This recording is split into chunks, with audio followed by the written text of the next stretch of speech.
মানুষের জীবনের প্রতিটা ধাপে মানুষের এক একটা পরিচয় হয় বা এক একটা ভাবে মানুষের জীবনটা পরিবর্তন হতে থাকে। আল্লাহর সৃষ্টি কত সুন্দর! আল্লাহ মানুষের জীবনটাকেও একটা চক্র হিসেবে তৈরি করেছেন। মেয়ে বা ছেলে যাকেই বলেন না কেন, সে যখন তার বাবা-মায়ের কাছে থাকে, তখন তাদের একটাই পরিচয় থাকে, তারা হয় ছাত্র, নয় বাবা-মার সন্তান এরকম। তারা যখন বড় হয়, বিয়ে-শাদী করে, যখন তারা বিবাহিত জীবনে যায়, তখন তাদের একটা পরিচয় হয়। যখন তারা সন্তানের বাবা-মা হয়, তখন তাদের আরেকটা পরিচয় হয়। আসলে এভাবেই ধাপে ধাপে আমাদের জীবন চক্রটা চলতেই থাকে চলতেই থাকে। তো ঠিক এরকমই আমার কিছু আজকে সুন্দর স্মৃতি বা সুন্দর মুহূর্তগুলো আপনাদের সাথে শেয়ার করতে চলে আসলাম।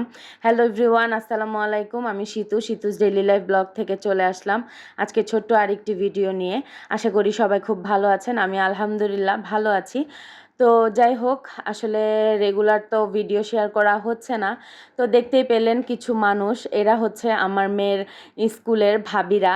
তো ছেলেকে যখন স্কুলে ভর্তি করিয়েছিলাম, ঠিক তখনও আমার জীবনে কিছু খুব ভালো মানুষ এসেছিল, যারা আমার জীবনে বলতে পারেন যে অনেকটা সময় জুড়ে ছিল, এখনও আছে। তাদের সাথে কথাবার্তা এখন একটু কম হয়, সবাই তো ব্যস্ত এখন, সময় স্বল্পতার কারণে দেখা যাচ্ছে যে তাদের সাথে যোগাযোগটা একটু কম, কিন্তু আসলে সম্মান ভালোবাসা সেই আগে যেরকম ছিল এখনও ঠিক তেমনই আছে।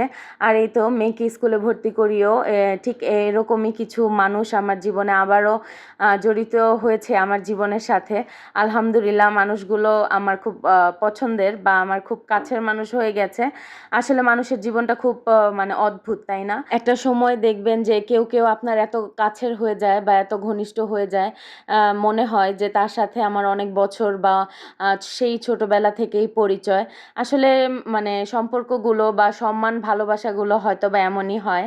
তো যাই হোক, আমরা ওদেরকে স্কুলে রেখে মাঝে মাঝে নাস্তা খেতে যাই, কারণ আমরা তো বসে থাকি ওদেরকে দিয়ে লং টাইম, সেই 8টা থেকে একদম 11টা পর্যন্ত। তো দেখা যায় যে ক্ষুধা, সবাই সকালে তো নাস্তা খেয়ে আসা হয় না, তাই আর কি আমরা এক এক দিন এক এক জায়গায় নাস্তা খেতে যাই ট্রাই করার জন্য। তো সেদিনও গিয়েছিলাম। এটা লাস্ট বৃহস্পতিবারের ব্লগ, আমি আসলে 1 সপ্তাহ পরে ব্লগটা আপলোড করছি।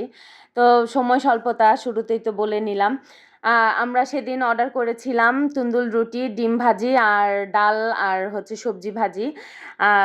খাবারটা মোটামুটি ছিল এভারেজ, তবে আমরা সবসময় যেখানে খাই জাফরানে, তার মতো টেস্ট ছিল না। এই খাবার এই জায়গার সন্ধ্যার নাস্তাটা মজা, সকালের নাস্তাটা মজা না। তো সবাইকে আমি একটু একটু করে ফুটেজ নিয়ে নিচ্ছিলাম আর কি, আর আমিও খাচ্ছিলাম। আর আমরা আসলে এখানে যে কজন আছি সবাই মোটামুটি চাখোর, তো আমরা সবাই একবারে কাপ ভরে ভরে চা নিয়ে নিলাম। তো আজকের ভিডিওটা আপনাদের কাছে কেমন লাগলো অবশ্যই কিন্তু লাইক কমেন্ট শেয়ার করে জানাতে ভুলবেন না। দেখা হবে নেক্সট ভিডিওতে। আল্লাহ হাফেজ।